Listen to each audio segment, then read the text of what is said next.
fase desafiadora, tanto física e tanto mentalmente para a mamã e para o nosso pequenote. Mas como nós vamos ultrapassar esta fase? Quais são as dicas que nós podemos dar hoje, Catila? Pois é, quais são as melhores práticas para garantir que essa transição do aleitamento materno para a introdução alimentar aconteça de modo mais suave? Quais são os sinais de que o bebê já está pronto para essa transição? E quais são os desafios que as mamás enfrentam nesta fase? Para a roda de conversa de hoje aqui no Maternity Click, nós contamos com a presença da pediatra de todos os fofotes, incluindo o meu também, que é a mamã do Joshua, da Jael e do Josley. E contamos também com a presença da mãe da fofota, Pietra Eloá. Seja bem-vinda ao Maternity Click, doutora Liliana. Seja bem-vinda, Iriolene. Obrigada. Sejam bem-vindas ao Maternity Click, a esta nossa roda de conversa. Iriolene, já estás a sofrer esta fase? Do desmame. Do desmame. Estou a sofrer, eu acho que estou a sofrer uma fase muito pior. Porque não foi um desmame como a Celsa disse no início. A fase do desmame às vezes é um bocadinho difícil, tanto física como emocionalmente, para a mamãe ou para o bebê. Eu acho que a fase do desmame da Pietra está a ser mais difícil para mim porque foi um alto desmame. Ela por si só decidiu aos 11 meses, não mais, mamar. E acho que foi um bocadinho mais difícil para mim do que para ela, porque eu acho que ela estava muito mais acostumada com os alimentos e porque nós, com o dia a dia de trabalho, acho que acabamos por dar muito espaço. O bebê, se calhar, mama só à noite, depois durante o dia estamos fora. Aquele intervalo todo que nós damos sem as mamadas, então acho que ela acostuma-se um bocadinho e pronto, ela acabou por se autodesmamar. Então acho que aqui a dificuldade é mais da mãe. É mais minha, mais emocionalmente minha. Mas pronto, aqui a introdução alimentar, eu acho que correu muito bem. Eu amamentei a Pietra exclusivamente até os 6 meses. A Celsa disse que a doutora Liliana é também a doutora tem fofote. Sim. E a doutora conta-nos isso. Ai, meu Deus. Como é que tu aguentas com aquela fofurice toda, meu Deus? Ai, dá uma energia tão boa. Isso justifica sair de casa todos os dias, porque é de facto um trabalho extremamente prazeroso. Muito bem. E como é que essa fofota, como é que funciona essa questão da fofota ter deixado de mamar sozinha? Disseste que ela deixou de mamar com quanto tempo? Exatamente quando fez 11 meses. Exatamente, com 11 meses. Existe uma fase ideal para que aconteça esse desmame? Como é que esse desmame deve acontecer? Conta-nos tudo, não nos esconda nada. Antes da doutora contar, eu quero dizer. Eu senti-me, no momento em que a Petra deixou de mamar, tive aquele sentimento de rejeição, senti-me rejeitada. E uma das primeiras coisas que eu fiz foi escrever para a doutora Liliana. Doutora, a Pietra parou de mamar. A doutora mandou-me um olho como quem diz. Normal. Eu não entendi aquele emoji, foi com um sticker. Eu não entendi o que a doutora queria dizer, mas eu disse... E hoje eu lhe conto. O que é que eu queria dizer? Mas antes de nós começarmos a introduzir propriamente o que o sticker quis dizer, eu queria saber, será que ela não apresentou ao longo dos meses, né, ao 11º mês, alguns sinais que já estava a desmamar? Eu acho que apresentou, e se calhar eu acho que nós mães, por algum egoísmo, porque nós, depois de iniciar a introdução alimentar e depois de nós, em paralelo, né, nós regressamos depois da licença de maternidade, voltamos ao nosso dia de trabalho normal, quase normal, né, e ficamos muito tempo longe dos bebês. E temos aquele momento da amamentação, que geralmente é o final do dia, quando voltamos a casa, como o nosso momento com o bebê. Então, às vezes, é muito mais uma insistência nossa, enquanto mães, de querer ter aquele momento a todo custo, querer ter aquele momento com a bebê, do propriamente uma necessidade do bebê. Eu comecei a sentir, sim, que a Pietra ficava um bocadinho mais distraída durante as mamadas, qualquer coisinha tirava a atenção dela, já não era aquela dependência ou aquele mamar com... Ansiedade para a hora da mamada, não. Eu acho que a ansiedade era muito mais minha do que dela. Então, sim, acho que ela deu alguns sinais. Eu fui ignorando os sinais, ela preferia, às vezes, um bocadinho mais o alimento do que a mama. Ela distraía-se, começava a mamar, mas se ouvisse um que dor no sonzinho, coração. Catila.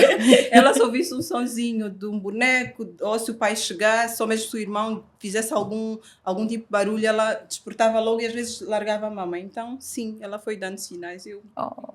São estes mesmos sinais, doutora? Vamos começar a É o falar sticker. do processo. Não, o sticker vem daqui a bocadinho. Vamos aqui ressalvar a importância do aleitamento materno. Ele deve ser exclusivo aqui com as mamás dos meus Sim, fofotos. sim. Fizeram muito bem. Até aos 6 meses. Isto é em coro, portanto é excelente. E, tal como a amamentação é um processo, o desmame também é um processo. Vocês sabem que quem começa a induzir o desmame é a própria mãe, e com a autorização da Pedifofa aqui, pois, porque quando nós introduzimos algum outro alimento para além do leite materno, nós estamos a começar com o processo do desmame. Pois. Este processo deve ser gradual, sem Sim. pressa. Portanto, está recomendado aleitamento materno exclusivo até os 6 meses. Depois, os fofotos precisam de comer. Sim. E a cada refeição que nós vamos acrescentando, nós vamos retirando uma mamada. Então, estamos gradualmente Ok. a fazer o o desmame. Qual é aqui a importância de perceber que é um processo? Não tem timing específico para cada bebê. Eles vão decidir. O processo de desmame pode acontecer efetivamente por decisão da mãe, vá que a mãe já não está tão confortável a amamentar. Deve ser respeitada essa decisão, e eu respeito-a mesmo quando ocorre depois dos 6 meses. E se ocorrer depois dos 2 anos, melhor ainda. Ou quando o bebê acaba rejeitando a mãe. Existem algumas situações em que o desmame é orientado pelo médico. São raríssimas, raríssimas. É melhor nem citarmos aqui, porque numa taxa, numa escala de 1 a 10, Não, é mas só para- 0,00001. Só para termos assim uma noção, Uma noção. em que Pequena noção. condições é que a medicina orienta o O desmame. desmame. Eu tenho um palpite, doutora. Diga. Muito leigo. Essa é outra Celsa, né? Outra Celsa. Eu Será? costumo dizer que a Celsa é que é das pesquisas. A Celsa sempre está por dentro de tudo. Não. Vai, Helena. Adoro. Será que algumas vezes eu tenho experiência, não vivida, mas presenciada, né? De alguém da família, uma criança que mamava muito mais do que alimentava-se do que recebia de nutrientes Outros dos alimentos. outros alimentos. Com que idade, que idade ela tinha? Um ano e pouco. Então eu sei que o leite materno possui muitos nutrientes até uma certa idade para o bebê. Depois de uma certa idade, já ele precisa de Outros carboidratos, de nutrientes. outros nutrientes que tem que ir Sim, buscar sim. nos alimentos. Talvez, se ele não tiver a ir buscar nos alimentos, a doutora Liliana aqui vai dizer, temos que parar um bocadinho com as mamadas. Mas quase nunca dizemos, porque cientificamente não há evidências que retirando o leite materno a criança vai comer mais. Isto não está aqui cientificamente comprovado. Se calhar O não ideal aqueles bebés que estão muito apegados à mama. é exatamente E isso. não aceitam, Não aceitam outro também alimento. já O que presenciei. sugerimos numa situação como esta não é o desmame. Ou seja, não é de forma abrupta. É, mãe, afasta-te um bocadinho nos períodos das refeições principais. Ok. Porque se a mamã não tiver, ele não tiver a sua mercê uma alternativa, Ok. vai cumprir com a refeição principal. E depois a mãe aparece para aqueles momentos em que de facto tem de amamentar. Existem de facto contraindicações para o aleitamento materno. São as tais raríssimas que eu aqui citava. Uma delas é uma infecção por um vírus que causa uma doença neoplásica. É o vírus linfotrópico humano. Raríssimo. Nos meus poucos anos como médica, ainda não esbarrei com nenhuma mãe com esse diagnóstico e, portanto, não deverá ser um médico isoladamente a descontinuar o aleitamento materno, principalmente naquela fase em que ele deve ser ofertado ao bebê em exclusividade. Há algumas medicações, existem mulheres gravemente doentes numa unidade de cuidados intensivos de um hospital, uma mulher que possa estar com uma doença cancerígena em tratamento com radiofármacos ou quimiofármacos, por causa da toxicidade que estes fármacos podem ter para com o bebê, é sim uma contraindicação médica. Mas tudo isso tem uma ponderação. E se formos a ver no universo, isto é 0,000. Então, o desmame é um processo. Nós vamos ofertar, mama, agora começa com a fruta. Quando colocarmos a fruta, tiraremos uma mamada. Agora põe o puré de legumes. Vai entrar o puré de legumes, não se esqueçam que já havíamos introduzido a fruta, e vamos tirar mais uma mamada. E gradualmente estamos a desmamar o bebê. Até uma determinada altura em que a mãe diga, não, tu estás grande e eu não quero mais. Nós queremos que isso aconteça depois dos 2 anos, porque é o que a Organização Mundial da Saúde preconiza como o mais adequado. Mas, em algumas crianças, em alguma relação, o binômio mãe-filho, isso acontece mais cedo. Que foi aqui o motivo do sticker enviado para a Irilena. Por que deverá ter acontecido isso? Volta e meia tínhamos uma tacinha de vinho, que às vezes é bem-vinda. Um café que eu digo, Irilena, não passe dos 4 no dia, só a favor. E às vezes passava. Não estava combinado. Portanto, está aqui a levar uns ralhetes ao vivo. A culpa é do Materno Clique, não é minha. Mas, de facto, há alguns alimentos, algumas bebidas que alteram a qualidade do leite. Mas a mamá, enquanto estamos a dar de mamar, desculpa, doutora, enquanto estamos a dar de mamar, nós podemos consumir bebidas alcoólicas. Passa uma taça. Há umas depois pessoas de que quanto dizem tempo? até, não, vou ingerir agora, depois Depois vou vou já dar não 2 está. horas.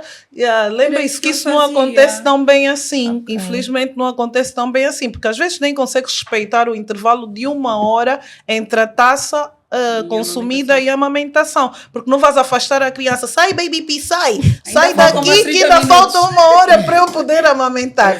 Então, ela vai sentindo esta diferença da qualidade do leite que sim pode afastar um bocadinho o bebê.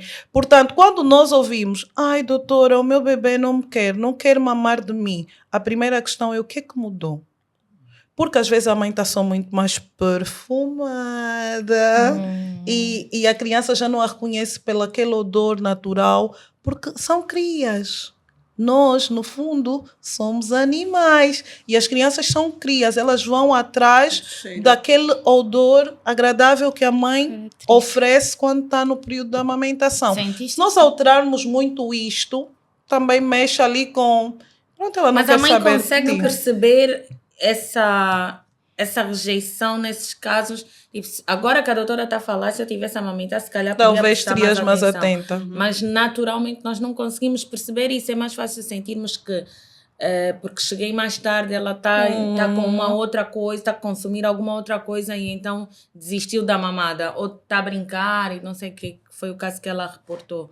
Mas é mais difícil para nós prestarmos atenção a esses outros detalhes, mas influenciam, né? Sim, influenciam de qualquer forma. É de facto difícil à medida que a pessoa vai tendo mais filhos, vai ganhando mais experiência e até já sabe aqueles pequeninos sinais e alguns truques, né? Chego a casa porque tive com make-up ou usei algum deodorante ou um perfume e vou primeiro tomar banho, depois estou ali toda natureba para a minha cria e ela reconhece-nos melhor. Realmente, com o regresso da mãe ao trabalho, já começa a afastar esse contacto, porque um prazer, um ganho enorme que se obtém com o aleitamento materno é a proximidade, o vínculo afetivo que acontece entre o binômio mãe-bebê. Ninguém rouba de nós esse momento. Se esse momento puder ser prolongado até os 2 anos, ótimo, senão não tem mal. O sticker enviado para a Irilena era para dizer, tá bem, devemos ter falhado em alguma fase do processo, mas não tem mal, porque ela pode beneficiar do aleitamento materno em exclusividade, é uma guerreira, durona, nem sequer me faz febre no pós-vacina, portanto é a típica bebê imunizada pelo alimento perfeito que é o leite materno. Portanto, tranquila, está perdoada por todo o café. E acho também, doutora, eu fiquei a pensar muito nisso depois da rejeição, né? Porque tu sentes que não tens mais aquele momento teu e da Do bebê. bebê. Principalmente quando ela corre para os braços do pai, né, mãe? Que é o que mais Mas acontece. acontece, eu acho que acontece muito, não sei, a doutora Eliana também tem menina, a Catila também tem menina, e se calhar é o que mais acontece quando são meninas. Talvez nas meninas acontece muito, mas são muito mais apegadas aos pais. E sim, acontece muito, digo, eu e o papá da Petra podemos sair os dois de casa à mesma hora, ou até ou antes, voltarmos à mesma hora e a Petra corre para o pai. Eu tinha aquela coisa de Dor no coração. vai ter o meu momento porque ela vai precisar de mamar em algum momento. E agora É aí já que a não gente tem. brilha. É aí que a gente brilha. Com aí que a gente certeza. brilha. E é muito aquele momento olho no olho, pegar no braço, na mãozinha dela, fazer carinho, aquele momento teu e dela. Que agora com o desmame, por muito que tu queiras ter um momento teu e dela no colo, ela com muita facilidade vai sair e porque já anda, vai querer brincar com alguma coisinha, pegar em alguma coisa ou mesmo ir mexer, subir na mesa. Mas pronto, o que eu queria dizer no início faz sentido agora tentar criar algum momento meu e dela também. E algum momento pode ser, o que eu tenho tentado fazer também, algum momento pode ser pedir à senhora que ajuda-me a cuidar dela que não dê banho a ela, por exemplo, olha, hoje não dá banho a Petra. Boa. E Hoje pega não dá nesse banho a Petra. momento. E quando chego a casa, porque eu sei que vou chegar um bocadinho mais cedo a casa, ou porque eu sei que vai ser um dia um bocadinho mais fácil no trabalho, também não me adianta voltar do trabalho toda estressada e depois descarregar um bocadinho o estresse, porque os bebês acabam por sentir. Sei que vai ser um dia um bocadinho mais calmo, olha, Zoraida, hoje não dá banho a Petra. Limpa-lhe só e pronto. A hora que eu chego, preparo a aguinha dela quente, preparo os E aquilo fica o brinquedinhos. vosso E aquilo fica momento. o momentinho meu e dela. E eu acho eu estou a conseguir ter um momento meu com ela, roubar aquele momento que eu tinha na amamentação em outras pequeninas coisas. Ou então chegar do trabalho, deixar o telefone de lado e dizer, epá, durante uma hora, e às vezes cronometrar mesmo, porque nós estamos tão habituados ao telefone, tão habituados à vida social, se calhar, que acabamos às vezes por não largar. Está com o bebê no colo, mas está com o telefone na mão Então, ao mesmo tempo. qual é a dica? A dica? Meter um Não, eu vejo, por exemplo, cronograma. são 19h10. Eu vou meter o telefone aí, eu sei que não posso mexer no telefone de maneira nenhuma até as 20h10, por exemplo. Devo me dedicar mesmo a ela. E Tempo de qualidade, algum né? tempo de qualidade com a bebê, com a estender o pequenina. tapetinho dela, fazer uma brincadeira, tentar encontrar aí várias maneiras de prender a atenção dela em mim e encontrar um momento aí meu e dela para recuperar aquela conexão. Não, fica a que dica, bom. mamãe. Sim. Criem outro momento mãe e bebê, né? Sim. Eu no meu caso, o Luati, quando a Luana nasceu, o Luati ainda tinha só um aninho. Amamentação. Então eu tive de fazer esse desmame, que foi a orientação médica que eu recebi, até queria ver com a doutora também o que é que me diz em relação a isso, porque a orientação médica que eu recebi na altura era de que eu precisava ficar pelo menos um mês sem amamentar o Luati para poder criar o colostro para a Luana. Existe isso, doutora? Não, meu amor. Por favor, vamos descontinuar esse afasta o filho anterior, porque vem o seguinte. A mulher é o ser mais perfeito que Deus fez. Alguém tem dúvidas aqui? Não. Ainda bem, adoro. Porque nós, para além de gerarmos um ser, nós produzimos alimento para este ser. Portanto, a mulher é tão perfeita que ela, mesmo grávida, tem condições de amamentar o bebê em idade de amamentação. E aquele leite é maduro. O leite tem 3 fases. Nos primeiros 5 dias é o colostro. Do 5º ao 15º dia é o leite de transição. O colostro é aquele que parece assim mais aguado, e que na nossa cultura ainda é muito desprezado porque dizem que é leite fraco. Só que não. É a melhor porção do leite materno. Contém anticorpos, portanto tem células vivas que conferem imunidade da mãe para o bebê, ou seja, toda aquela panóplia de doenças que aquela mulher já teve na vida e conseguiu ganhar imunidade, ela passa para o seu bebê por esta porção do leite materno que é o colostro.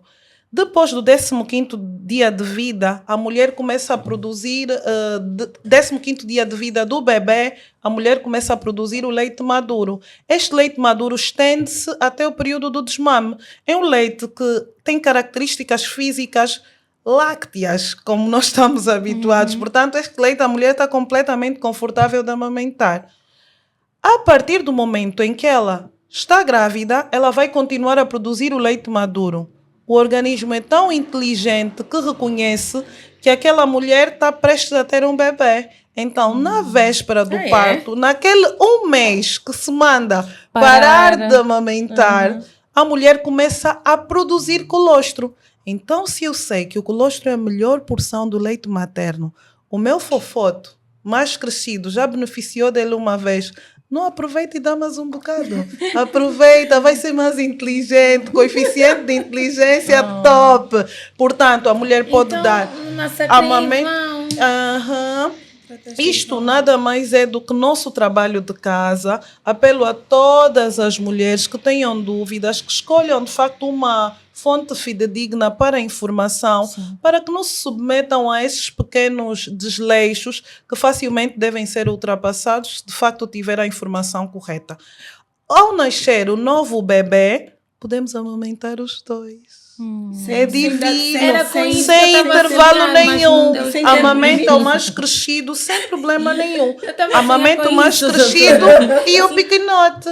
Portanto, aqui o Luati e a Luana podiam ter sido amamentados. O Luati até quando ele quisesse, porque depois ele podia desistir por sentir naturalmente que vou ceder o lugar à maninha. Mas eu tentei fazer sem dor para ele, porque para mim estava mesmo a doer. A mim já estava a doer o facto de eu ter ficado grávida logo em seguida, né? Porque não tive um espaçamento como recomendado. E então já estava a doer. Ai, tenho que deixar de dar de mamar. Porque como eu não tive o parto por via vaginal, era o aleitamento materno que me dava aquela sensação de que sou mãe. Esse é o meu momento, conforme a Irelene disse. Então estava a doer-me o facto de eu estar a desmamá-lo quando a Luana estava aí a chegar e depois ele ia ver. Mas tentei fazer de uma forma mais branda. Não sei se a doutora aprovaria isso. Já não era já nem para desmamar. Desmama, a doutora defende que deve ser natural, né? Então, o que eu tentei fazer? Como ele mamava sempre antes de dormir, era o momento de ele dormir mais aconchegadamente. Eu notei que toda vez que ele mamasse antes de dormir, no meio da noite ele acordava para mamar novamente. Ok. Então, eu passei a dar, só quando ele chegasse da creche, eu oferecia a mama e depois, antes de dormir, eu oferecia o biberão. Ok.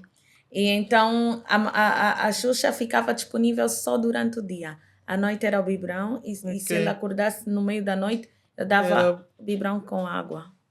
Eu ia perguntar a seguir a doutora isto, que eu ouvi, não sei se é mito, que na fase do desmame também ajuda, durante a noite, por exemplo, eu ao invés de ser eu, no caso se a Pietra ainda não tivesse desmamado, ao invés de ser eu acordar e levantar para dar à Pietra o biberão de água, com água e não com leite, que fosse, por exemplo, o marido a levantar-se e dar, porque até para o bebê não estar a sentir o cheiro da mãe e estar a rejeitar o leite e depois não consegue dormir porque está com aquela ficção que quer o leite. Eu quero aquele cheiro natural que ela sente, que é o que a mãe exala, né?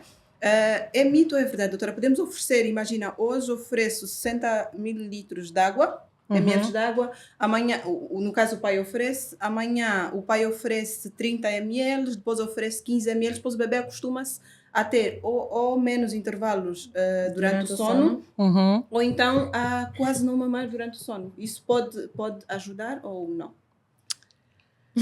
É importante dizer o seguinte, quando a mulher é que decide desistir do processo do aleitamento, ou seja, quando o desmame é induzido pela mulher, ela deve usar a melhor estratégia que é: se o bebê não pedir, tu não deixes. Se ele solicitar, tu não recusas. Então, evite estar exposta, sempre, porque aquele pacote mas tem uns que já vêm com a mão para dentro. Isso mesmo. Eu fazia isso também, né? Pouquinho. Ainda bem, este é mesmo meu ponto. Porque eles também começam a dar conta quando a mãe não quer. Assim como nós, as mães, ignoramos os sinais dos bebês quando eles já não querem, os bebés também ignoram alguns sinais de quando a mãe não quer. Ela afasta-se um bocadinho mais, está muito mais atenta à sua imagem e já vai dizendo, vai ficar com o papá. Vai ficar com o papá mais vezes do que dizia antes. E os bebés sentem isso. E quanto mais eles sentem isso, o que é que eles fazem? Fazem birra, põem a mão na mama da mãe, gritam nos sítios públicos, é onde eles querem mamar mais, porque sabem que em casa tu vais conseguir ter a barreira e no local público para o calar, vais ter que amamentar. Portanto, existem vários porquês ali envolvidos. Agora, em relação ao despertar noturno, a partir dos 12 meses, as crianças toleram um jejum similar ao nosso. Vocês acordam de noite para beber água, para mamar leite do biberão, para beber quiçango ou sumo? Não. Então, a pergunta que se faz é, o leitinho da noite é um mimo, ou seja, um hábito ou fome? Damos conta que é fome quando realmente a criança chora de forma birrenta e a ideia, ao invés de oferecer esse alimento na madrugada, é reforçar o alimento pré-sono. Ou seja, antes de dormir fazemos o pequeno almoço, o lanche da manhã, o almoço, o lanche da tarde, o jantar e uma ceia antes da criança ir para a cama. De modo a que a criança precisa dormir saudável para crescer saudável. Então, tem que cumprir pelo menos um mínimo de hora de sono corrido de 6 horas. Esses vários despertares na madrugada podem ser por inúmeros fatores. Tem medo, quer a mãe do lado, quer afastar o pai dali, sai, esse lugar é meu, ou até mesmo tem fome porque não foi repleto antes de ir dormir. Portanto, isto é tudo um montão de situações que devem ser individualizadas e não podemos aqui generalizar porque isso ia levar as mães, algumas que têm alguma problemática que precisariam de maior apoio, a desvalorizar determinados sinais daquela criança. Portanto, eu ainda sou apologista de que quanto menos viciarmos a criança nos despertares da madrugada para alimentação, melhor. Portanto, se ocorrer de facto o desmame, que é a maminha que desperta mais o prazer noturno de alimentação, se ocorrer o desmame de forma total, não precisará de despertar para dar água, para dar outro alimento qualquer. Doutora, agora aqui com a minha experiência, a Pietra desmamou, né? Mas continua com leite... da madrugada. Não, o leite, a fórmula. Mas ela continua a despertar o mesmo número de vezes que despertava quando era para mamar o peito. Temos que ver aqui. Não. Não, está a dar ainda o leite nesse intervalo. Mesmo. E este leite depois é tão amigo por um lado ou inimigo por outro, porque depois na madrugada a higiene já não é tão perfeitinha, tão cuidada como desejamos. A titina vai favorecendo depois o depósito de restos alimentares sobre os dentinhos da criança e pode propiciar a cáries. Ou seja, tem ali um conjunto de situações que podem não ser completamente amigas. Por que é que ela desperta? Vamos rever como é que está a panorâmica alimentar dela ao longo do dia. Vamos ver aquelas últimas 6 horas antes de dormir, como é que ela se repleta.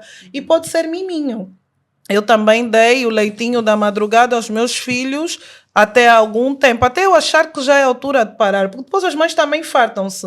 Não vais mamar mais, tipo a fralda, quando o bolso começa a doer, chega de fralda. Então isso também pode acontecer com o leitinho da madrugada. Acho que vamos rever isso depois em consulta dirigida para a Fofota. Próxima terça-feira. Top. Agora, chegamos aos 6 meses, ao 6º mês. Precisamos então começar a introdução alimentar. Devemos procurar um pediatra, um nutricionista para começar este processo ou simplesmente começamos? O ideal é que os bebês até os 6 meses vão à consulta de rotina. Portanto, mesmo sem doença, façam-se presentes nas consultas para podermos avaliar todos os sinais de prontidão. Comer não é só comer por comer. Tem que ter sinais. Tem que conseguir sustentar a cabeça no seu pescoço, não estar com aquele bamboleio que os bebês têm inicialmente. Tem que sentar-se sem apoio para poder ter a melhor recepção alimentar, ter o sinal de extrusão, que é eu conseguir colocar a língua dentro da boca, É um reflexo que, quando chega o alimento e ele já não quer, ele faz para fora. Ok. Tem que ter aquele prazer de nhami, nhami. Quando vê alguém a comer, parece que a criança está a comer com os olhos. Ou seja, é um conjunto de sinais que fazem com que o médico aprove aquela criança a ser alimentada. Pode ser introduzido por um clínico geral, por um pediatra, por um nutricionista, se estiver disponível, por um enfermeiro ligado à área de puericultura. Ou seja, o profissional mais competente que você tiver ao seu alcance para apoiar no processo de introdução alimentar, desde que o faça de forma segura, vale por tudo ali, para que a mãe não se sinta sozinha neste meio. Como temos uma especialidade especial, e digo já a melhor de todas, a pediatria, deixamos esse trabalho para o pediatra, porque de facto a consulta de puericultura é uma responsabilidade do médico pediatra. Em países como o nosso, existem outros profissionais não pediatras que também apoiam. Para além do pediatra, existe um médico de família, como é assim dito a nível do mundo. É uma especialidade que é medicina geral e familiar, que também tem competências para o seguimento da criança saudável. Podemos também encontrar outros profissionais que cuidam da saúde infantil e que dominam este processo de introdução alimentar. Mas não vale só introduzir alimentos porque a avó disse, com todo respeito às avós, eu adoro-as, Mas as avós não esperam o sexto mês? Sim, porque elas querem dar aos 3 meses, não, esse bebê já tem fome, essa maminha não consegue sustentar o netinho, esse choro é de fome, quer comer funge.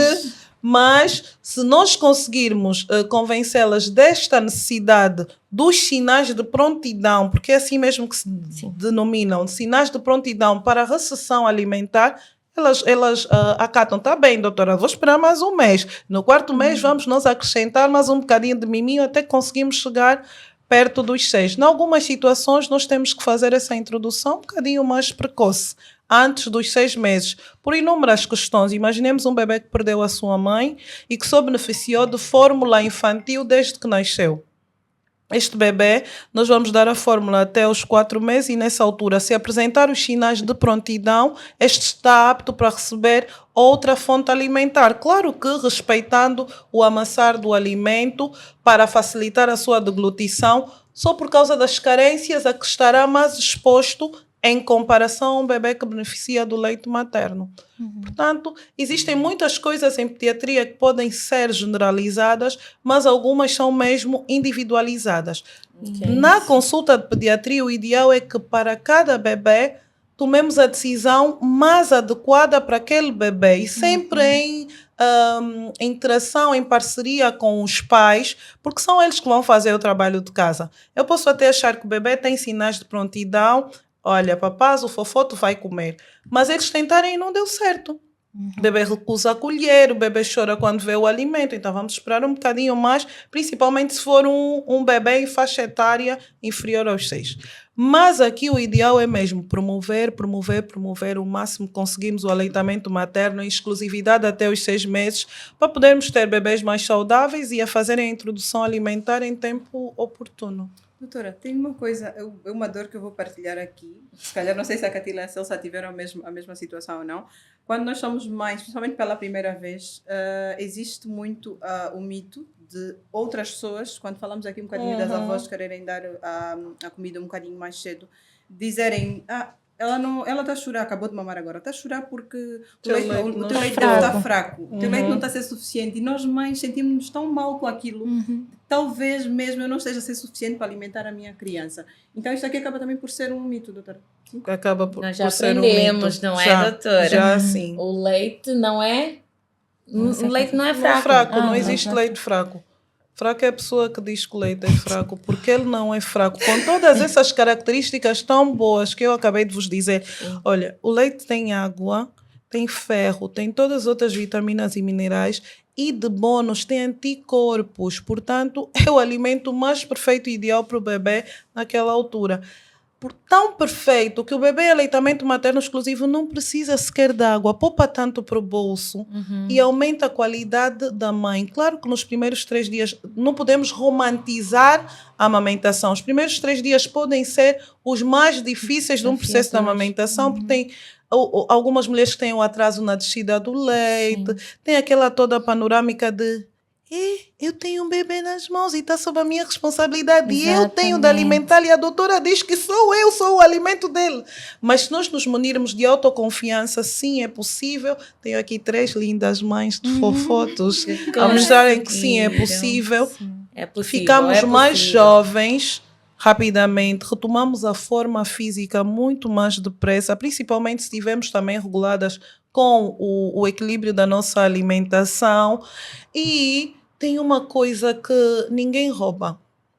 O bebê alimentado pela sua mãe nos primeiros 6 meses tem aquele olhar que todo mundo sabe. Ele olha para um mundo de mulheres e o olhar é dirigido para a mãe dele. Isto, todas as mães que vivenciaram o aleitamento, eu para além de médica também sou mãe, citaram aqui os meus 3 J's. Portanto, é um momento, uma qualidade única. O bebê identifica a sua mãe no meio de muitas e não é pelo penteado, é pelo mérito. Valeu a pena, fizeste um excelente trabalho.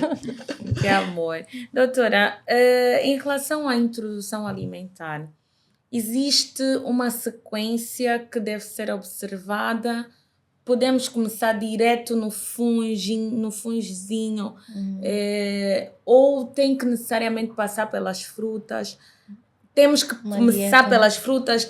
Como é que funciona essa dieta do bebê? E como é que...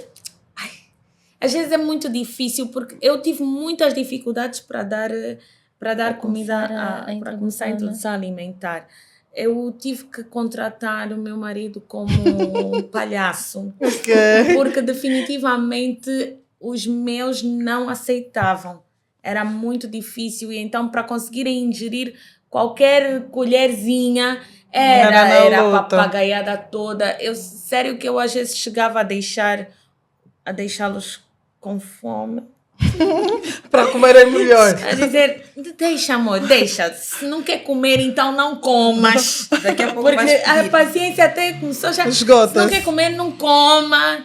Eu não vou ficar aqui a dançar como palhaço, não sei quantos. Aí depois o pai chegava e fazia o palhaço E funcionava. Então existe alguma coisa que possa atrair mais as nossas crianças para a introdução alimentar? Pronto, começando pela primeira questão. A ordem de introdução dos alimentos. O importante é respeitar a pirâmide alimentar, que tem os diversos grupos, carboidratos, proteínas, os legumes, as frutas, as leguminosas, ou seja, é respeitar a introdução gradual destes. A preferência vai um bocadinho de acordo com aquilo que é a consistência do que vamos oferecer aos bebés. Por que nós começamos pela fruta?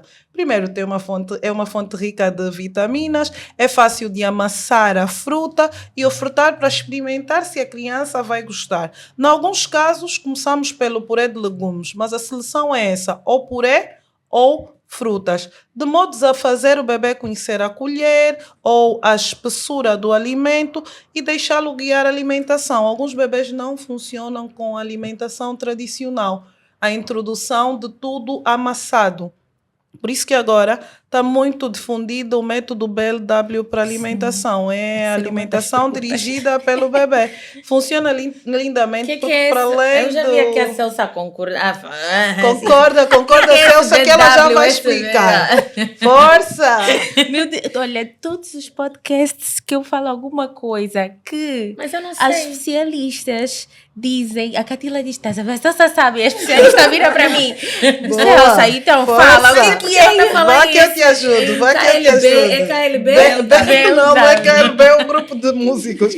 É BLW. É um método que, assim como a doutora disse, não segue o padrão tradicional, que é amassar, mas deixar que o bebê esteja mesmo ali a tomar o controle das suas refeições, expostas pela mamã, em pedaços cortados devidamente, né? Porque há alguns cortes que não não devem ser feitos para os bebês. Não vou dar uma uva completa ao bebê. Isso mesmo. Então, é baby-led weaning, não é? Baby-led weaning. Ou Exato. seja, desmame orientado pelo bebê, a alimentação Tá orientada pronta pelo para bebê. próxima, amiga.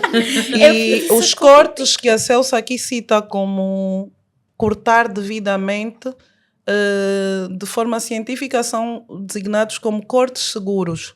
Porque é aquele corte que vai evitar o engasgo. A criança vai levar o alimento à boca, brinca com ele, explora o alimento. Ou seja, ganhamos muita coisa com este tipo de método, porque a criança ganha autonomia para alimentar-se, diverte-se imenso. Quem perde é a mãe ou a senhora que limpa a casa, porque espalha, suja imenso o ambiente em que a criança estiver exposta.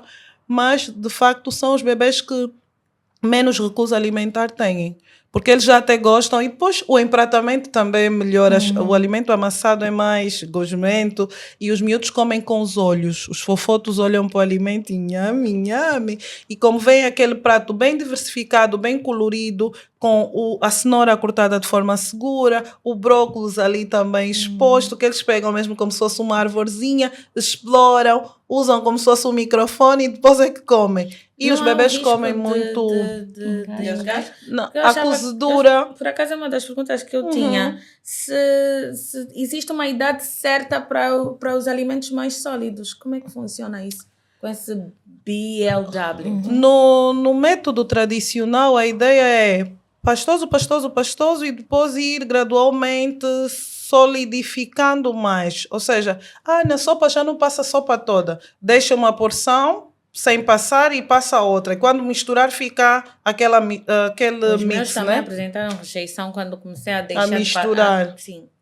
Pois, então, o bebê que começa com o método BLW, ele aprende a comer o sólido desde cedo. Ok. E depois tu vais identificando aqueles sólidos que ele come melhor. Claro que a textura, a cozedura, deve ser naquele ponto em que o corte é perfeito. Os bebês não precisam de dentes para fazer cortes. Isso é um mito. Eles cortam com as gengivas. Então a gente Portanto, não sente aqui. bom. Por isso mesmo, eles cortam com as gengivas e conseguem fazer aquele corte. Como o alimento está no corte seguro, ele consegue dar 3 dentadas, 3 gengivadas num determinado corte, imaginemos de cenoura ou de manga, o que for, e comem saudável. Ajuda imenso. A Baby P beneficiou. Qual foi sim. o método que tu usaste? O tradicional Eu tentei ou por BLW? muito tempo BLW, mas de facto é super desgastante para os pais e para quem está a cuidar, porque eles Fala fazem tudo, não me eles escondas fazem nada. Uma confusão. Eles fazem muita porcaria quando estão a comer, né? Não sei se é o termo certo, mas fazem muita. E é um bocadinho desesperador para nós mães. E também pela insegurança que nós temos deles terem algum engasgo ou alguma coisa assim, né? Engasgarem-se ou alguma coisa assim. O método, eu não usei o BLW, nem usei o método, como é que se chama o tudo triturado? O tradicional. Tradicional. Não, eu usei um meio misto. Eu triturava, mas também deixava algumas coisas E é mesmo inteiras. misto que se chama. Está por dentro também. Ia testando também, porque me deixava mais segura, fazia menos Menos lixo. bagunça assim, fazia menos lixo, deixava-me mais segura e sentia que ela também conseguia alimentar-se um bocadinho. Porque quando usava o método BLW só, eu achava que ela jogava muita coisa no chão e pouca coisa ia para a boquinha dela. Então o misto eu sabia que isso aqui está garantido, isto aqui o que for triturado está garantido por mim, né? Que eu vou conseguir dar na boquinha dela. O que tiver aqui aos cortes, ela vai comendo 50% ou 20%, mas pronto, já está meio caminho andado em termos de alimentação. Então optei pelo misto. E até algum tempo o que acontecia de facto era isso. Para deixarmos as crianças aceitarem melhor os alimentos, é dupla colher. Uma para o cuidador e outra para a criança. Tu dás um bocadinho e deixas ele ir comendo o resto. E pronto, existem várias estratégias para ajudar a melhoria da recepção alimentar. Uma delas é a palhaçada paternal, a outra é o deixar a criança tocar e sujar e fingir que ela nos dá de comer e nós, nham, nham, nham, agora é a tua vez. As crianças adoram os jogos e Uma última, mas não menos importante, é reduzir telas. Tela zero, por favor, não ponham músicas. O pirulito que bate, comeu na hora de bateu. comer, por favor. Porque isso distrai imenso a criança e não ajuda mesmo. Então nós é que temos que aprender a cantar. Isto mesmo. Porque só Sim. comem com música. Sim. Mas cantado diretamente pelos pais funciona muito melhor porque eles estão a prestar atenção a nós e olha, eu já acabei. Parece que não, mas os miúdos percebem muito rápido os nossos joguinhos. E por outros, bebês respeitam rotinas. O facto de acordarmos mais cedo num determinado dia, o facto de o tirarmos de casa numa determinada hora que não é apropriada, mexe com a rotina dele, então a recessão, a aceitação naquele dia vai ser difícil, vai ser um dia de birra. Eu tenho vários SMS, doutora, o fulaninho está com muita birra, eu estou fofoto, eu digo, traga-lhe para casa, vamos resolver essa birra com muito amor e carinho, porque birra é saudável.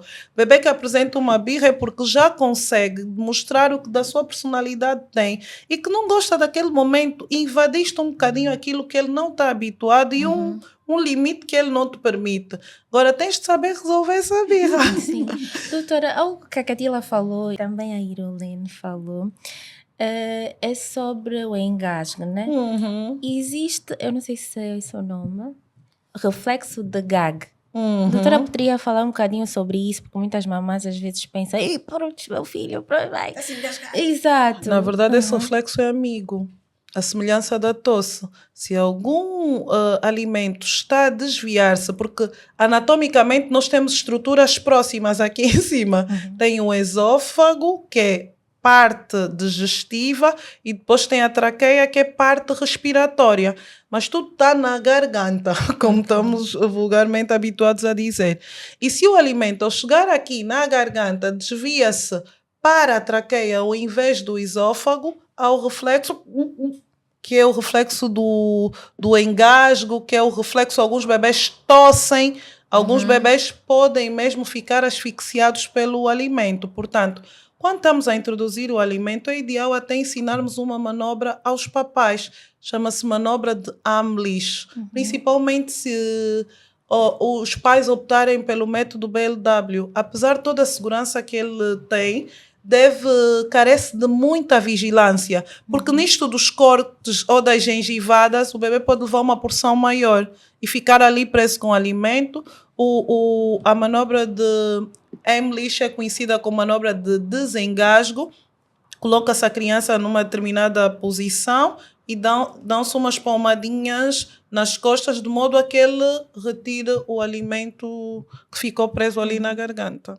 Doutora, a Celsa perguntou sobre Reflexo de reflexo gago. de Gago. É mesmo, e eu por acaso uma pergunta que também queria fazer, é mesmo só um reflexo, eu percebo que isso a doutora diz, é mesmo o engasgo em si, mas esse reflexo de gago não é mesmo só um reflexo que os bebês naturalmente fazem, se calhar porque o alimento está a ir para a garganta e ele ainda não mastigou, ou se calhar ainda não mastigou, é uma coisa que escorregou para a garganta e ele faz... Às vezes não tem sai. alimento nenhum na boca, então eles a fazer porque já têm receio daquele alimento. Às vezes apanhamos um susto Sim, daquele de facto. e parece que nós fizemos alguma coisa de errado. Mas isso é protetor, é sinal de que aquele bebê está capacitado para identificar que o alimento está a desviar-se. Mas o reflexo por si só, às vezes acontece sem algum alimento. O alimento está aqui e a criança está aqui, completamente distantes. Ele olha para o alimento e já está a fazer aquele reflexo. Quando a Petra faz isso, eu digo, está com truque. Pois, é mesmo um truque. Às vezes não quer comer, às vezes não quer aquele alimento. Parece que está... Às vezes tem uma agonia aquele alimento. Mas pronto, no processo de introdução alimentar é cada vez mais reduzido quando fazemos com esse prazer todo. Porque os bebês compreendem que é hora de comer e depois até vem piada naquilo. Se nós criarmos então as rotinas dos horários e o momento da alimentação, eles gostam imenso, tipo, hora da papinha, anda cá, vamos para a cadeirinha. Evitem ao máximo os traumas no processo de introdução alimentar. Agarra aqui, põe a cabeça na axila, força, agarra as mãos, raspa com a colher o alimento no queixo da criança, porque não se pode sujar. Volta e meia está a limpar. Enquanto a criança está a comer, ela pode sujar-se. Depois vamos limpar. Mas ela pode sujar o doutora, ambiente. como é que nós fazemos quando palhaço não chegou. Fazemos nós de palhaças. Mas não tem como. Como é que nós estamos com o bebê aqui? E o bebê, mal seguras a colher, ele já foi com a cara em banza que ele aqui bango. Às vezes, se o bebê já estiver em fase que já anda, Deixe do colo para ir passear. deixa Isto do colo, também vai passear. é uma prática que às vezes os pais é que criam. Porque, não, ele come mesmo assim, come, vai correr, come, vai correr. Este bebê deve beneficiar de um cantinho de alimentação. Que seja uma cadeirinha de alimentação, que seja um cantinho no chão, num tapetinho. A criança tem que saber que o momento de comer é para estar ali. Então, ela respeita isso se nós criarmos aquilo, normatizarmos aquilo. Agora, se o próprio pai, quando chega, vá direto à panela, os bebês veem, isso são os valores. Não vale só aqui ensinar deve fazer. Eles também veem o que nós fazemos. Tu chegas, não te sentas à mesa, não lavas as mãos, serves o alimento diretamente do prato, ainda está com a chamada em linha e o telemóvel, o pescoço desviado, a comer em pé. Ele comandar e quer que eu me sente. Agora vai rir quando for me alimentar. E os bebês vão pegando isso desde muito cedo. O ideal é, de facto, criar cenarinhos, um momentinho da alimentação. E se evitar a tela, melhor ainda, porque assim ele não está distraído, nós a darmos de comer e a criança a desviar a cabeça, porque está atrás do desenho animado. A doutora falou há pouco tempo sobre não obrigar a criança a comer e a meter a cabeça aqui. Pronto, eu confesso que fiz várias vezes eu isso. Também. Estamos juntas. Eu também. Estamos todas juntas. Mais ou menos. Até eu ser mais meiguinha. Doutora, uma pergunta. Quando o bebê, no caso, e quando está, por exemplo, tem a amamentação fórmula e tem a alimentação normal, o bebê, vezes há em que rejeita a alimentação por algum motivo, não tem fome, não tem vontade ou alguma coisa assim. É seguro ou é aconselhável, por exemplo, ela não quer mais comer a sopa, tudo bem, vou deixar a sopa de lado, 30 minutos depois estou a oferecer o biberão com leite. É seguro ou vou habituá-la a... Vai habituá-la a ir atrás dessa alternativa. O ideal era não servir porções muito grandes no prato, principalmente para essas crianças que já apresentam assim alguma resistência alimentar. Põe uma porção pequenina, ofereço agora. Não acabou, daqui a 30 minutos provarás do mesmo remédio. Vou oferecer exatamente isso, porque se eu der a alternativa e até já sei que ele já recusou porque quis a alternativa, ele já me treinou. Isso serve igualmente para a mama. Ele depois de acabar de comer, acrescento com a mama. Ainda bem que é a mama, né? Isto serve de sobremesa, como é um alimento perfeito, não enche demasiado o estômago, ajuda até a fazer digestão. Mas agora, acabou de comer e tenho que dar mais 50, 60, 90 mililitros de leite, isso não se enquadra. Oferecer uma porção agora, não acabou, vou voltar a servir outra porção pequenina e voltar a tentar daqui a um bocadinho. Paciência é a palavra-chave para a introdução alimentar. Com os bebês funciona muito melhor em relação aos outros. Não é um aspecto para ser romantizado, porque em algumas situações existe de facto alguma empatia dos pais, empatia do cuidador que está ali a substituir o pai e perceber um bocadinho daquela criança porque é que recusa aquilo. Há alimentos que muitos de nós começou a comer depois de adulto.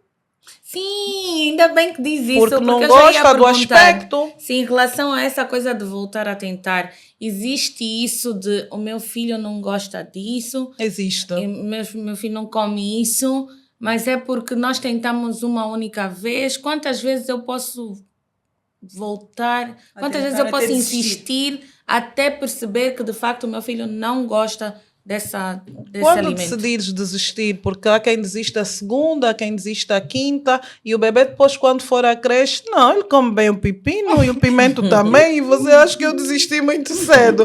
Portanto, é tentar, dar intervalos de uma semana e voltar a tentar, apresentar várias texturas, várias formas de exposição do alimento para motivar o bebê de facto a aceitar. Há aqui uma situação que não pode ser desmerecida, que é que os pais muitas das vezes tentam.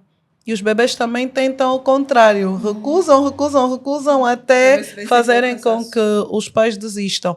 O que eu recomendo, isso é uma recomendação minha mesmo, é persista. Porque não vais tu passar pelo desmérito de que quem deu a primeira comidinha ao teu filho foi o fulaninho que trabalha sei lá onde, e não tu, mamãe. Então, somos de força, dá-lhe um tempinho e ofereça. E aquele alimento que nós apercebemos desde cedo, que o bebê que não lhe atrai em nada, comemos juntos. Principalmente já tiver depois dos 12 meses, em que a criança pode partilhar da mesma qualidade alimentar, ou seja, entra a introdução da dieta familiar. Sentamos-nos juntos e eu vou acabar. Os miúdos gostam mesmo de desafios, mesmo o pequenino come. Vou dizer-vos aqui do menu infantil que os bebês adoram massa bolonhesa. Isto mesmo, é tiro e queda, isso nunca falha. Então, se sabemos que ele gosta muito daquilo, de facto, festa infantil não precisava de ter cubas de bacalhau com natas e podia ter maçã. Carne moída com um molhinho agradável, ajuda muito. Porque nenhuma criança resiste à massa bolonhesa. Então, se nós sabemos que a criança gosta muito de determinado alimento, e aqui na nossa realidade, agregado ao prazer da massa bolonhesa, há o funge. Então, já sabemos que gosta, pelo menos tem 2 alimentos que gosta muito. O que é que eu vou aproveitar? Introduzir a maior quantidade, a maior diversificação dos grupos alimentares neste kit. Com a massa eu vou ter a massa, que é um carboidrato denso, vou ter a carne, que é uma proteína, e depois tenho ali, posso pôr temperos naturais, alho, cebolinho e blá, blá, blá. No funge eu posso usar leguminosas, porque posso associar, ainda na massa posso pôr leguminosas, posso pôr o grão de bico, o feijão verde, o feijão estes normais, o catarino e manteiga e blá blá blá. No fundo faço a mesma coisa, posso juntar verduras, ponho o jimbo, a couve ou até alface, que na nossa prática nós não cozemos tanto, estamos mais habituados a comer crua, ramas, enfim, ofereço uma panóplia alimentar que possa cobrir aquelas necessidades nutricionais que a criança precisa naquele momento. E só desses 2 kits alimentares eu já ofereço muita coisa, estou garantida. Sim. O resto, se comeu bem, ótimo, se não, estou de vitória na mesma. Portanto, a estratégia aqui é montada para cada filho. Eu tenho 3 e uns foram mais difíceis do que os outros. Falar para os outros é muito mais fácil. Viver no momento, as experiências te colocam a desafios que às vezes sentes-te encurralada, mas a mim ninguém nunca venceu. Até agora. Quais são as comidas que gostavam mais e ainda lembras quais gostavam menos? Acho que a mais recente é a Jael, né? A Jael é apaixonada pela massa bolonhesa, ela não gosta de funge, ao contrário dos irmãos que comeram muito bem o funge desde o período dos 7, 8 meses, que foi quando decidi introduzir, e comiam bem dos 2, o feito de fuba de milho e de fuba de bombom. A Jael não. Ela era a bebê dos purés. Ela gostava dos purés de legumes. Desde muito cedo começámos com abóbora misturado com carne. Fazíamos um molhinho agradável. E era mais crítica em termos da apresentação alimentar. Os pratinhos da Jael eram coloridos. Se escapasses daquilo, ela não comia, não recebia bem. Tinha de ter a montagem bonitinha. Ela nunca foi bebê de não usar talher. Ela sempre quis participar para fazer uma lambança mais ampla. Ficava com uma colher enquanto a cuidadora dava-lhe com outra. Consumia muita água. Até agora ela ingere muita água. E eu sentia que ela ocupava o estômago, preenchia o estômago com o líquido ao invés do alimento. Uma bebê saudável anda no percentil 50 do crescimento, o peso, a altura e perímetro cefálico, portanto, beneficiou do aleitamento. Eu já queria falar, olha. Tem exclusividade. O que significa, doutora? Isso significa o que eu sempre vos digo em consulta, que a bebê está bem. Está normal para o peso, para a altura e para o tamanho da cabeça. A minha baixinha cabeçuda. É, parcialmente baixinha e com perímetro cefálico Estás a ver? similar Abençoado. à genética que Deus lhe concedeu. Também temos que respeitar isso, temos que respeitar isso, né? A genética, o fator genético. E também, na história alimentar, existem ali algumas cláusulas Sim, genéticas. tem muito, O que o pai não também não come. comia. Na minha casa não se faz cachupa porque eu não gosto, sou um bocadinho egoísta. Como eu não como, eu não faço. Os meus filhos não conhecem, se conhecem, conhecem de fora de casa. O que sugiro aqui é não termos esses egoísmos alimentares. Podes não gostar e não comer, mas fazer para os teus, né? Que eles podem ter prazer em relação a isso. Óleo de palma, a partir de que idade é que as crianças já podem consumir? Existem alimentos que do tipo que Devem ser introduzidos mais tarde. mais tarde. Eu Existem já ouvi sim. falar sobre o mel também. Existem sim. Atualmente, menos problemas com óleo de palma e com ovo. Nós tínhamos inicialmente a orientação de introduzir a gema do ovo inicialmente, ali para os 6 meses, e depois, só depois dos 9 meses, introduzir a clara, só por causa do teor alergogénico que esta parte do ovo tem. Agora introduz o ovo inteiro a partir do início da introdução alimentar, portanto a partir dos 6 meses. O óleo de palma é bem-vindo quando entrarem as leguminosas, portanto elas são recomendadas ali por volta do 8º ou 9º mês, e o óleo de palma pode entrar. Claro que não vamos exagerar, né? Tudo por excesso faz mal. E alguns alimentos escolhidos para mais tarde são aqueles todos que expõem a criança num risco de desenvolver alergias.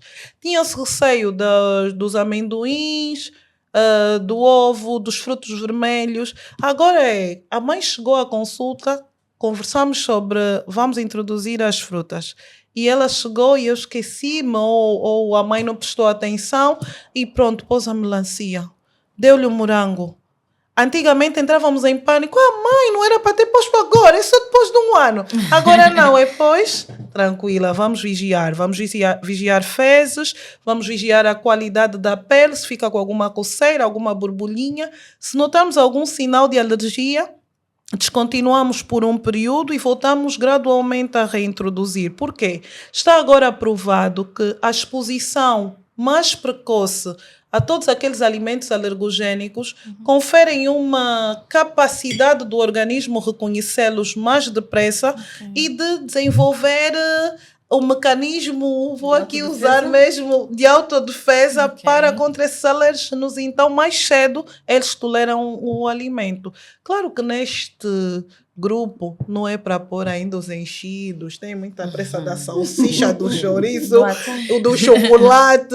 É ver, os enlatados são mesmo bem depois. Guardamos os enlatados para perto dos 2 anos. E a comida da criança deve ser o mais natural possível e confeccionada na véspera. Na véspera, Iriolene, porque às vezes não conseguimos sempre fazer na hora, e mesmo quando é da introdução alimentar, às vezes sugerimos, por causa da dinâmica familiar, que a mãe faça o alimento que dure no máximo 3 dias. Pode guardar os potes alimentares. Até o leite materno nós podemos conservar por muito tempo.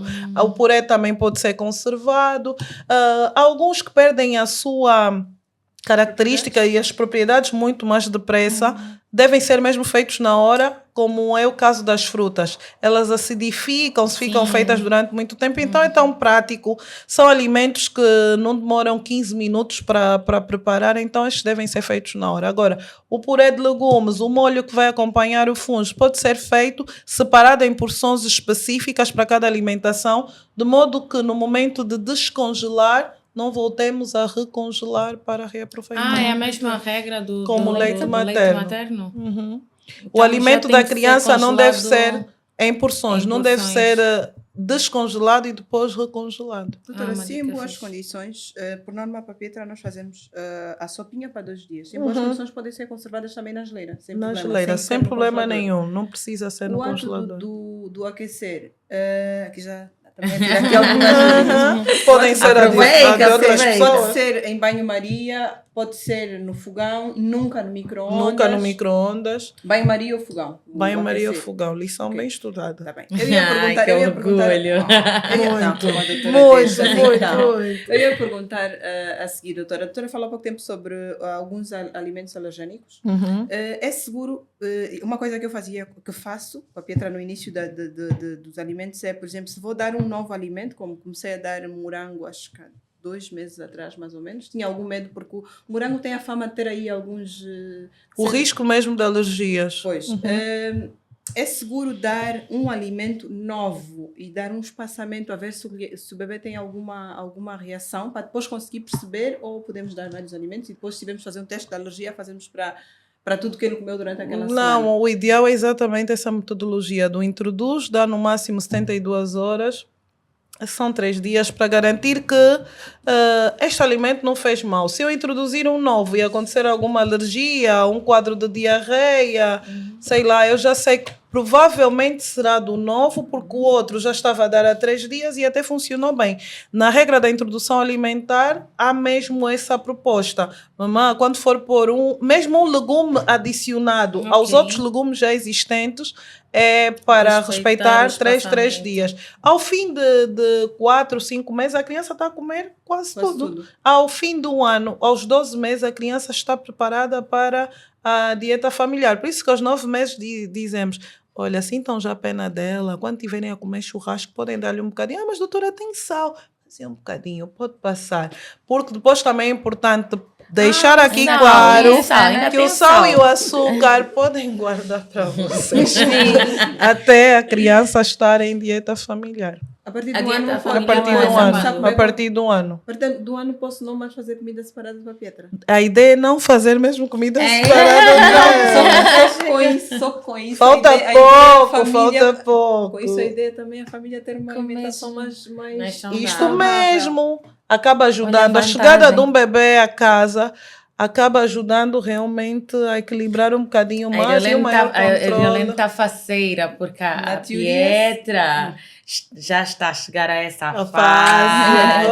Nós tivemos, deixa-me só babar aqui um bocadinho, esta semana nós estivemos a fazer as fotos de um ano. Ai, meu Deus, curiosa para ver. Da doutora Liliana.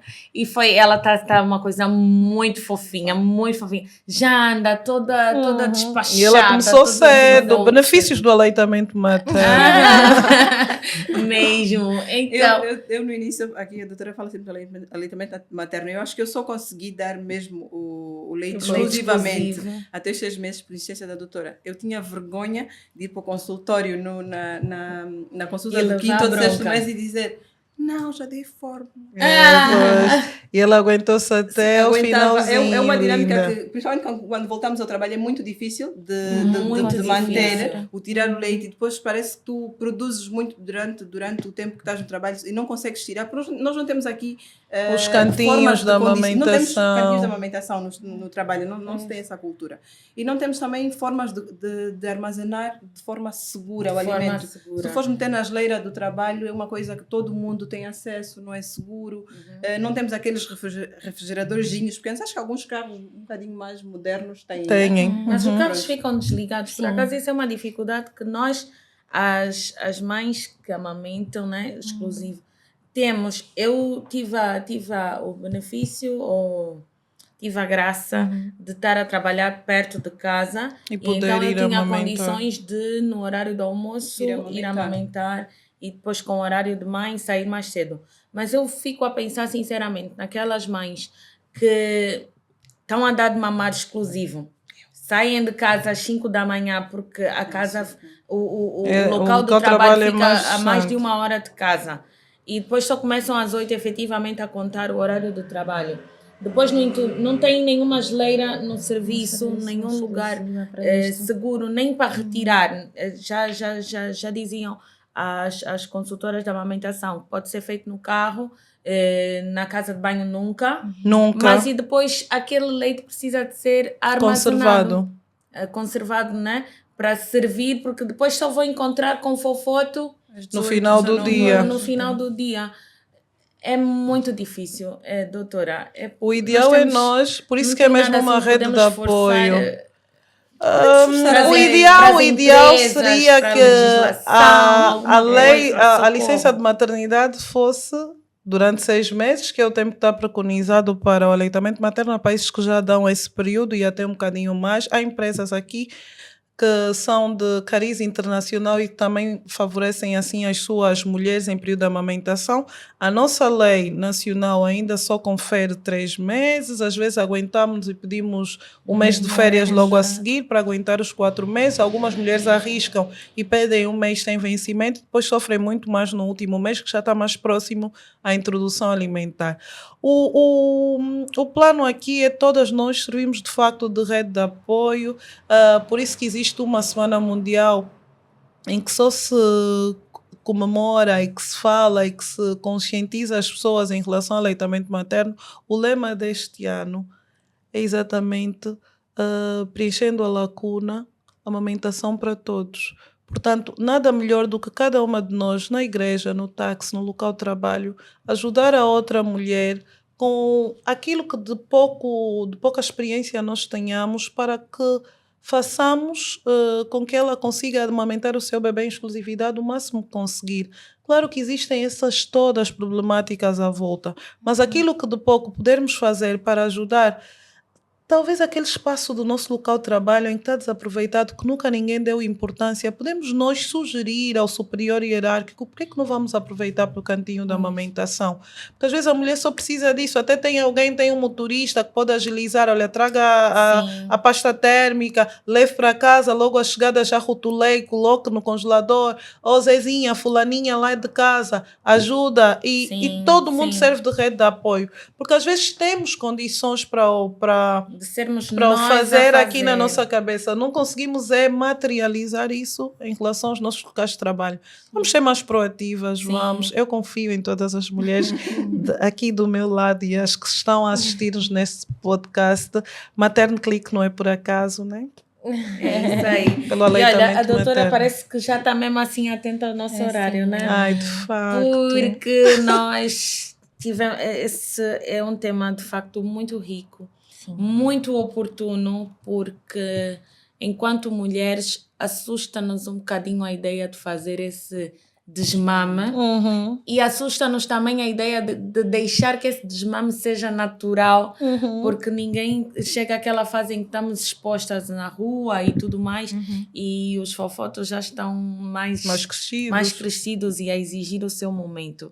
Mas conforme disse a Iriolene, é mesmo uma dor quando eles deixam por eles mesmos, e ficamos aqui com uma dica ótima sobre criar outros momentos mãe e filho que são mesmo importantes.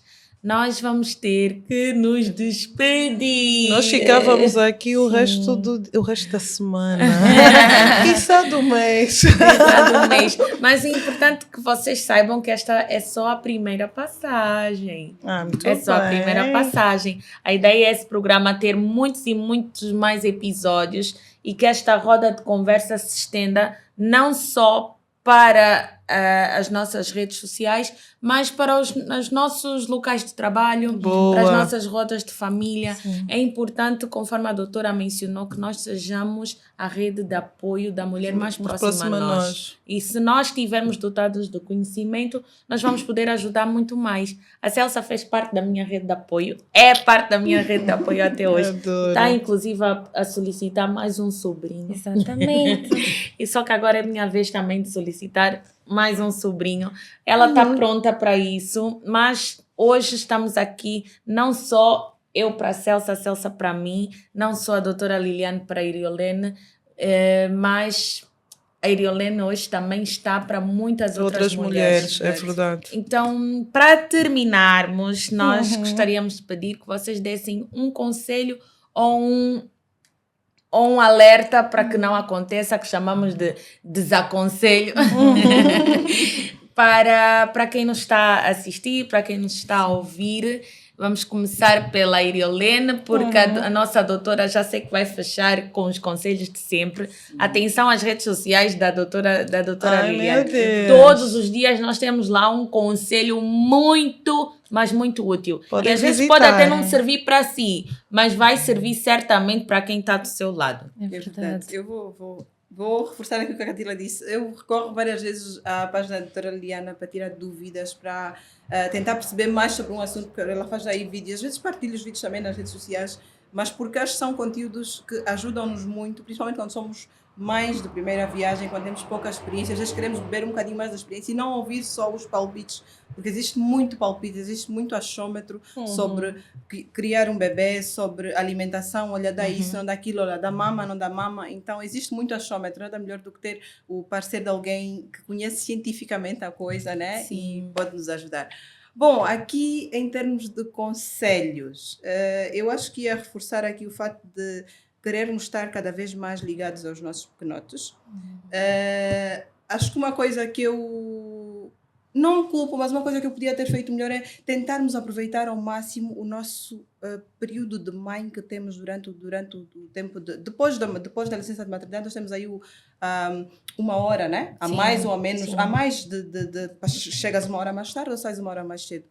Dedicar exatamente esta hora, Este tempo, para o bebê. Mais do que isso, o dia de mãe é sagrado. Dedicar, isto quem disse, né, doutora? E o que eu tento fazer é, o meu dia de mãe é mesmo para a Pietra. É dedicar o dia de mãe para a bebê. Tentar fazer alguma coisa com ela. Se for ficar em casa, é ficar em casa com ela. Se for, vai para o parque, vai passear numa tia.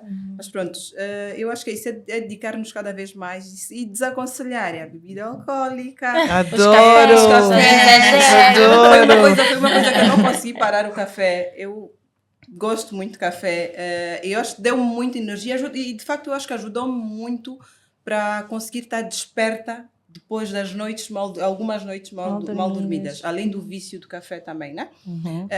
Então é isso, tentarmos aqui cuidar um bocadinho da nossa alimentação, dos cheiros excessivos que nós temos com perfumes e não sei o que. Adoro! Aprendeu direitinho. Sim, aprendi aqui direitinho. Mas tentarmos ser um bocadinho mais entregues aos nossos fofotes, que eles crescem muito rápido. Mesmo. É isso. Ótimo, nota 1000. Eu tenho imenso prazer em ser pediatra dos fofotos, que são mais meus do que delas, dessas mulheres, porque acho que nada melhor do que uma mulher querer empoderar a outra. Isto não é colocando-a uma peruca na cabeça, passando-lhe uma maquilhagem no rosto, mas é empoderando-a como naturalmente ela veio para o mundo. Nós trazemos uma missão, para além de sermos mulheres gatas, super perfeitas, de gerarmos um ser e de podermos alimentá-lo. Vocês abririam mão disso? Eu não. Se eu tivesse nesse momento um bebê nos meus braços gerado por mim, e o benefício de eu poder alimentá-lo, a escolha, sem dúvida, seria o leite materno. Não vamos sofrer por antecipação. O período do desmame haverá de chegar, seja ele induzido pela mãe, induzido pelo bebê, orientado por um profissional, para os casos em que realmente se justifique, mas deixem acontecer naturalmente. Não forcem. Deixem que o bebê vos ame enquanto vocês o amamentam, porque quem já viveu isso, de certeza que recomenda. Fica a dica: aleitamento materno exclusivo de todas as mães para todos os bebês. Eu aqui bem babada. Eu quando vou às consultas da doutora, Ai, meu Deus. eu fico lá 1 hora. E as pessoas ficam a bater a porta, doutora, atinja teu paciente. As consultas são só 20 Deixa minutos. acrescentar uma coisa. As consultas nunca são 20 minutos. Eu já tive 2 episódios. Um episódio sozinha e um episódio com a minha mãe. Que foi pela primeira vez a consulta. Acho que foi agora dos 10 Agora meses. dos 10, Dos 10 yeah. meses da Pietra. Mas o episódio sozinha foi... Eu tinha consulta, acho que marcada para as 16. Eu fui e eu acho que fui atendida por volta das 17h30. Mas depois de mim tinha mais uma mamã que tinha consulta para as 17, mas nenhuma das mamães reclama do horário. Sabemos quando estamos dentro do consultório. Passa rápido. Não é. É porque quando estamos dentro do consultório, a doutora não tem qualquer pressa de despachar-nos para dizer, olha, agora tem outro bebê a seguir. E quando fui com a minha mãe agora, nós enquanto mães, sabemos o benefício que temos também quando estamos dentro do consultório da doutora. Quando fui com a minha mãe a dizer, Helena, mas já são 17 horas, a consulta está marcada para as 16. mamãe, ainda tem uma pessoa antes de nós. Ela disse, sério, eu disse, sério, mas quando estivemos na sala da doutora, eu disse, a doutora é assim, nenhuma de nós reclama, por sabemos que se a outra está lá, está a usufruir de alguma coisa que eu também vou usufruir quando chegar. Então, eu acho que é sempre maravilhoso estar aqui com a doutora Liliana. Foi, aqui para explicar um bocadinho, eu sei que estou a roubar um bocadinho de tempo também, a doutora acudiu-me num momento de um susto muito grande. O meu primeiro contato com a doutora foi porque cheguei de viagem com a Pietra, e a Petra eu sentia que ela estava muito roxa e ia perder a respiração. Tentei levá-la para o hospital, mais próximo, quando levei-lhe foi um atendimento horrível, numa clínica daqui de Luanda, horrível, mas lá depois ela recuperou. E eu, não satisfeita com o atendimento, liguei para a minha sogra, que por sinal é amiga da doutora, e recomendou-me a doutora. E a doutora, por favor, aconteceu isso e aquilo. Olha, não tenho mais espaço na minha agenda, mas na segunda-feira posso fazer uma consulta ela dá de cortesia. sempre um jeitinho. Uma consulta de cortesia consigo. Quando fui fazer a consulta de cortesia, passou aí o susto todo e ela, olha, não lhe consigo atender porque estás em Talatona. Doutora, não interessa, eu venho até onde a doutora quer. Eu saía de Talatona para ir fazer as consultas na ilha. Sem qualquer pressa, sem qualquer problema, porque é de facto uma honra ter alguém tão especializado, humano. Eu fico toda babada. Hoje não durmo. Eu fico toda babada porque eu sou uma das fãs número 1 dessa mulher. E eu já estive a contar isso numa live que nós tivemos a oportunidade de fazer juntas há sensivelmente 2 anos, em alusão a esta semana do aleitamento materno. E eu disse que a Liliana é aquilo que é a pessoa que eu sonhei ser, é a profissional que eu sonhei ser. Eu hoje não estou longe disso, da medicina, um bocado mais perto a trabalhar com os meus newborns, com os meus babies lindos e maravilhosos. Mas eu tive o sonho de ser pediatra.